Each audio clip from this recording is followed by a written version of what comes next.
Policia ka bërë të ditur arrestimin e 2 pronarëve të mjeteve lundruese që shkaktuan plagosje në det të 2 turistëve, një në Durrës dhe një në Gjipe.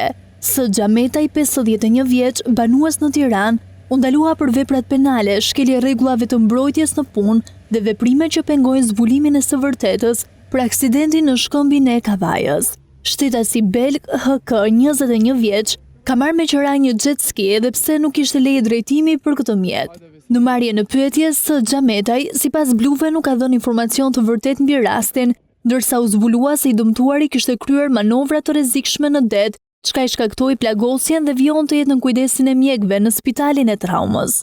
Ndërkaq, në jug u ndalua K. Velaj, 27 vjeç, ndaj të cilit është ngritur akuza e plagosjes së rëndë me dashje. Të dielën u raportua se turisti gjerman ishte zhytur në ujë pranë gomones dhe jashtë zonës së sigurisë, ku dhe u godit nga pjesa e përparme e mjetit lundrues, duke i shkaktuar dëmtime të rënda.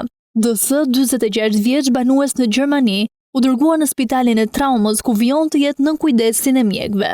Duket se pas hetimeve për ngjarjen që ndodhi në zonën e Gjipes rreth orës 13:49, janë gjetur prova të tjera çka janë pasuar edhe me ndalimin e Velajt.